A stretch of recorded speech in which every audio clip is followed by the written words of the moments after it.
So yesterday we had I was away, I was off site, and I got a call saying we have a leak in one of the Hermitages, a leak in Hermitage 3.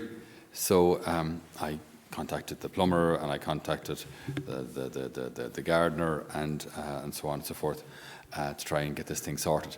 And then lo and behold, anyway, we realised that it's not exactly a new leak.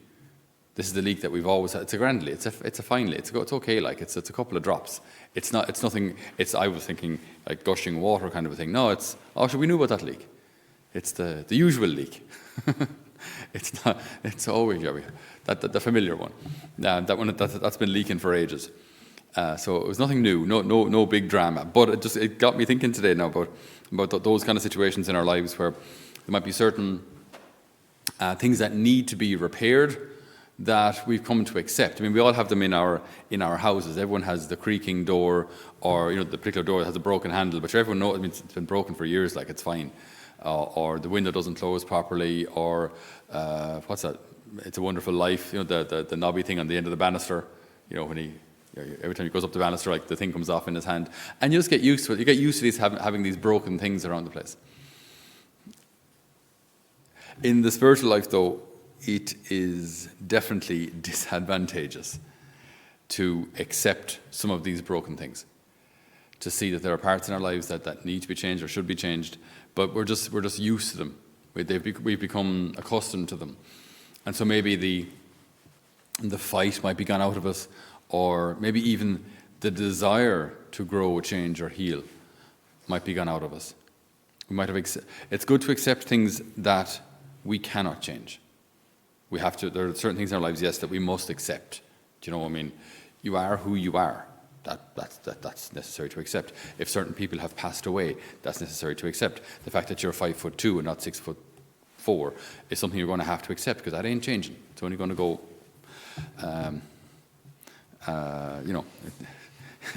Once you're over 18 like that, okay, give up hope. Just move on. Accept it. Okay, things ain't going to change.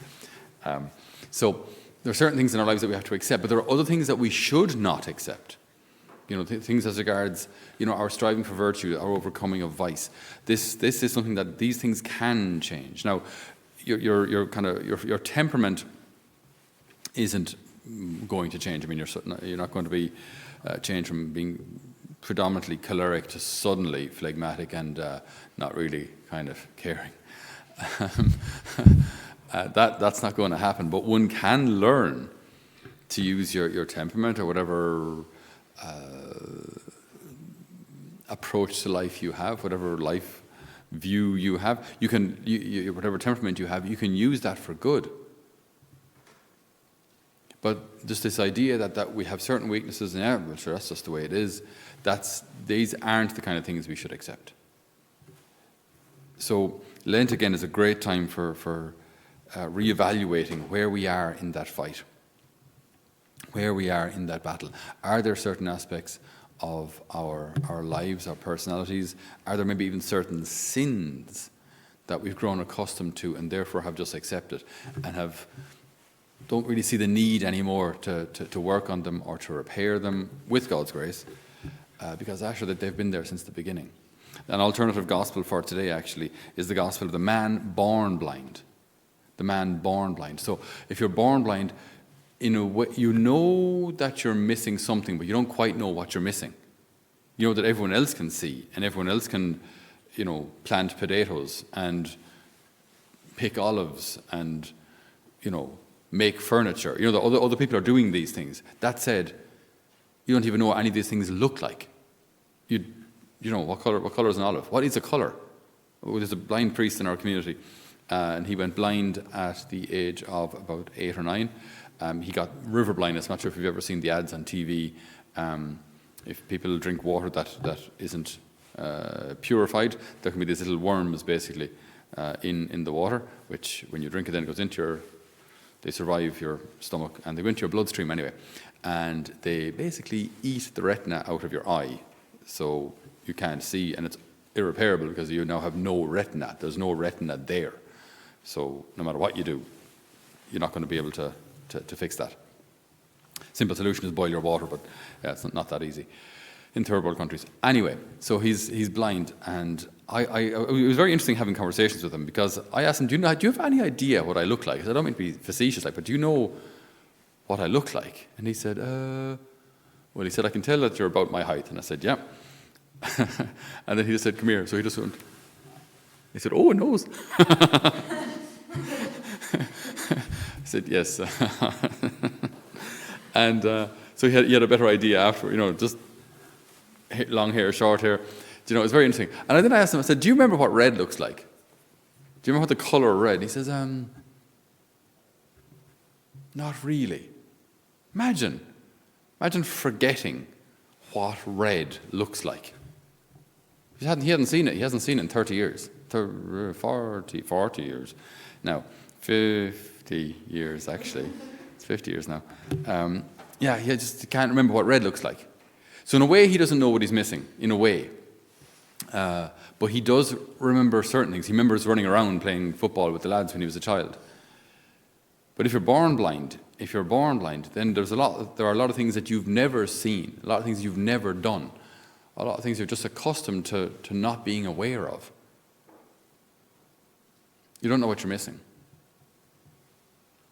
but you know something's wrong. And this can be it in our battle with sin, where we know we're accustomed to certain weaknesses or certain traits that aren't good for us, but maybe we've accepted just being there, accepted that this is a weakness I have. End of story. This is not what the Lord asks of us. In our battle in overcoming all of our weaknesses and overcoming our sin, an essential point, which is so easy to forget, something I have to constantly remind myself of as well, is that we were never meant to do this alone. We were never meant to fight this battle alone. We were never meant just to kind of overcome these sins alone. We watched the Shack there recently. A lot of people had allergies at the end of the movie for some reason, just lots of runny noses and that. But I think it's a very good movie. I think it's very. We must talk about it at some point as well. Have a kind of group session on it. It is very interesting, but there's a scene. There are many inspirational scenes there, but there's one particular scene where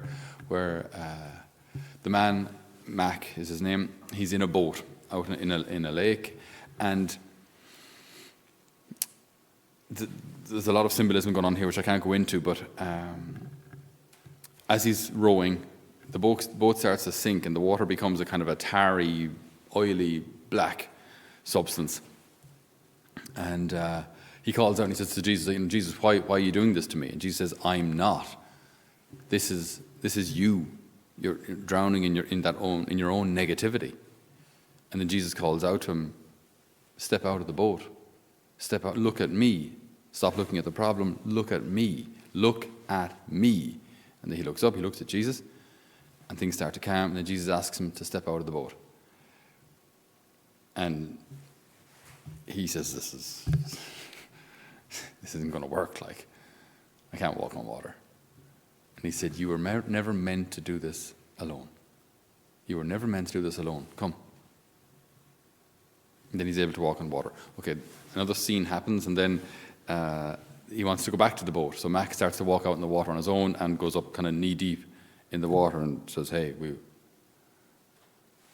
this worked a minute ago. Well, this worked an hour ago. What's the story now? And he said, you're not meant to do this alone. So then again, Jesus comes out on the water with him, and out they go, running across the lake. The point is, though, it's just a simple point that they make on a couple of occasions, like, in fact, throughout the whole movie, that we were never meant to do this alone. Our striving for virtue, our striving to be saints, we were never meant to do alone. And I think we, as adults, we can't hear that often enough, because we're so prone to thinking, if I just pray more rosaries, if I just do more adoration, if I just, if I, and all these things are good. But fundamentally, maybe the idea is that if I work hard enough, I can be a saint. That's a heresy, sorry, but it's called Pelagianism. It's just a heresy. That basically, if I work hard enough, I can sanctify myself. That's never the way the Lord intended it, never. And that's why it's humility is Our Lady's greatest attribute, Our Lady's greatest virtue. Her humility. She's not conceived without sin and therefore says, well, actually, guys, I mean, ye poor sinners, ye poor things, you're battling away. Best of luck with it. Do you know, but she says, my soul glorifies the Lord, for the Almighty has done great things for me. The Almighty has done great things for me. Humility. So, Lord, in our battles, in our struggles, we ask for that humility to call on you over and over and over again, and to never tire of needing you. If we're going to succeed, and we can, we will only succeed united with you. This is the way you have created us. This is how you want us to live in heaven, drawing from you. So, Lord, let us rely on you in these last weeks of Lent, as hopefully our lives are becoming less distracted and more focused on you. We invite you into those areas of our lives that need healing, that need conversion, so turning back to you. Those areas that need bandaging. Those areas, Lord, that we are incapable on our own of repairing. We invite you in, Lord, and that you may say to us, pick up your mat and walk.